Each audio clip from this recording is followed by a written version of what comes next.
The next morning, Tom has gone to work, and Karen's alone in the house. She feels the walls closing in on her. She sits in the kitchen, ignoring the cup of coffee in front of her, her entire body tense. She's terrified that Raspach will be back. In the meantime, she imagines him scurrying around, digging, finding out things about her, finding out who the dead man is. Then it's just a matter of time. Karen hasn't told Tom what she now remembers. She can't. She has to think, figure out a way through this. But her normally sharp mind, so good at planning, isn't working so well right now. Perhaps it's because of the concussion. She escaped before. She got away from him, away from Las Vegas, started over. She told him that she was going sightseeing that day to the Hoover Dam, just outside of Vegas. The night before, she'd picked up the second-hand car she'd bought with cash a few weeks earlier. She'd arranged to leave it with the dealer until she needed it. She used her new ID, obtained through someone she hired online, to register the vehicle. Then she drove it out to the dam and left it in the parking lot below the Hoover Dam bypass bridge. She called a cab using a prepaid cell she'd bought at a drugstore with cash, and had the driver take her back to the Strip and drop her at the Bellagio before he returned. Drop her at the Bellagio. She also paid him cash. She took another cab home and got there before he returned. She knew he was going to be out late.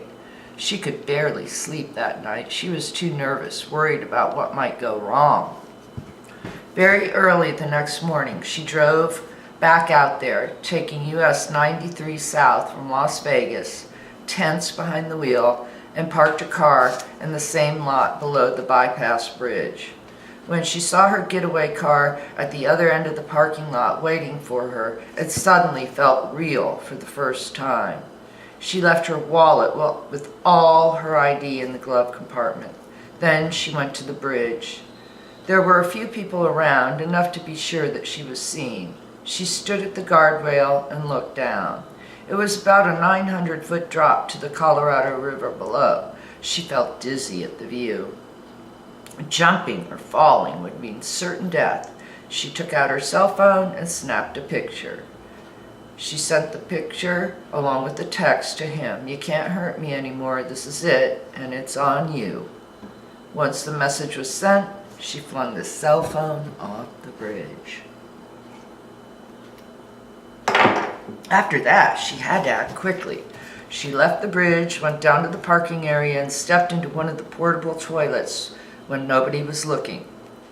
Inside, she quickly stripped off everything but her bra and panties. She had a sundress in her pack, which she slipped over her head, then put on the sandals with heels she'd also bought. She bundled her shorts, t-shirt, sneakers, and baseball cap into her pack, then let her hair down and put on big sunglasses. She pulled out a small compact and applied lipstick. Except for the pack she was carrying, she looked completely different. Further down the parking lot, her second-hand car was waiting with her expensive new ideas, carrying Fairfield in the glove compartment. She had on her whatever cash she'd managed to save. She walked across the lot to her getaway car, the sundress swirling around her bare legs, feeling like she could almost fly. She got in the car, put the windows down, and started driving. With every mile, she started to breathe a little easier.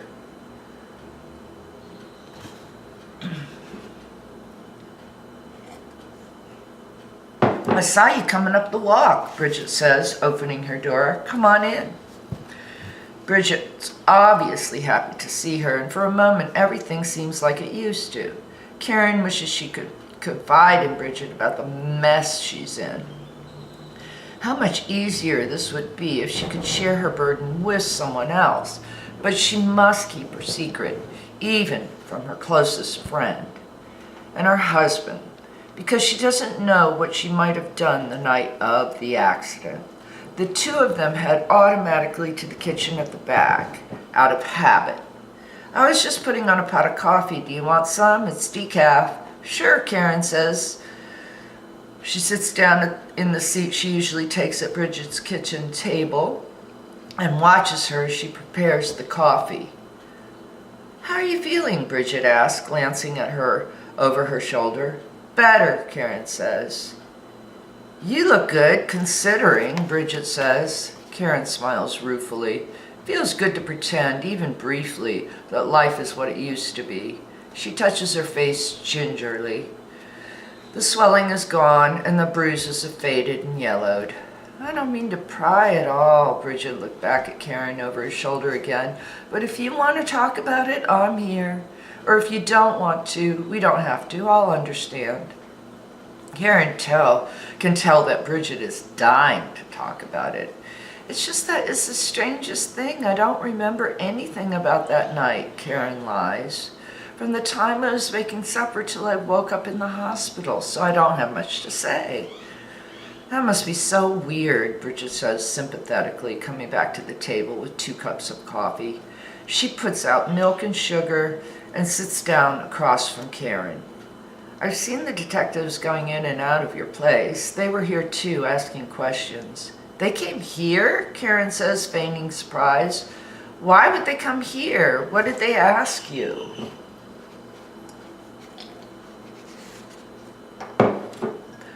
They wanted to know if I'd seen you leaving that night before your accident, whether there was someone with you, that kind of thing.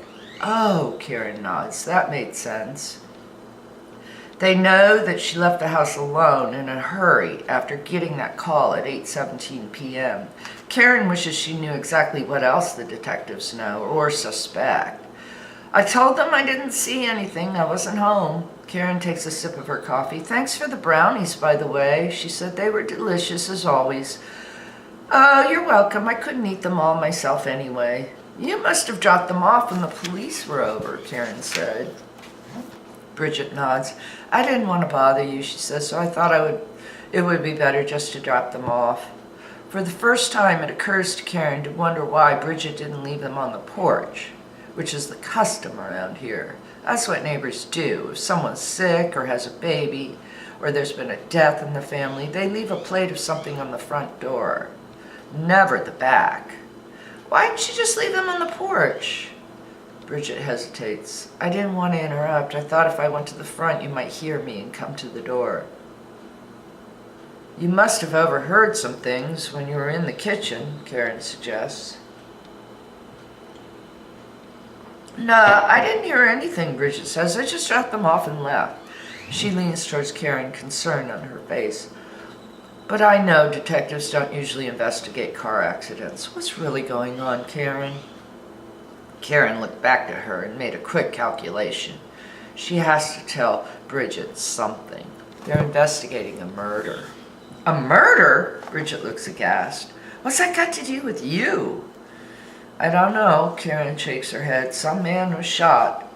All they know is that my car was in the area, and because I was driving so fast and had my accident, they think I might know something about what happened. Like probably I was a witness or something. So they keep coming around prodding me to see if they can get me to remember something. They want me to help nail whoever it was that killed that man. But unfortunately, I haven't been much help. How fluidly the lie comes, she thinks. Do the doctors have any idea how long it will take for you to remember? Karen shakes her head. I may never remember because of the trauma of it. They think maybe I saw something terrible happen. Well, you've got other things to do. You've got other things to do than do the cops' jobs for them. Let them figure it out, Bridget says. She gets up and grabs a box of cookies from the cupboard and brings it back to the table. Want one? Karen takes a cookie out of the package. Bridget takes one too, has a sip of coffee and says, So you still have no idea why you left the house so quickly? Karen hesitates and says, Apparently I got a phone call, but I don't remember from who. And the police can't figure it out? Bridget asks over her coffee cup, her eyes wide.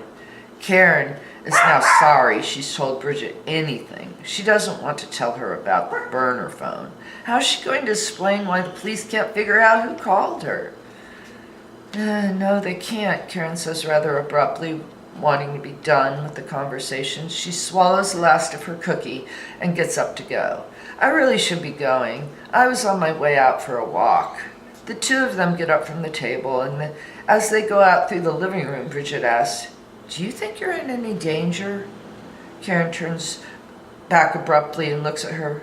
"Why do you say that?" Perhaps Bridget can see the fear in Karen's eyes. Just, if the police think you're a witness and that you know something, maybe someone else might think so too. Karen stares at her, saying nothing. "Sorry, I don't want to make you worry," Bridget says. "I shouldn't have said anything." "No, it's okay. I've thought that myself," Karen lies. Bridget nods. They're both standing outside on the front porch now, but Tom's not going to let anything happen to you.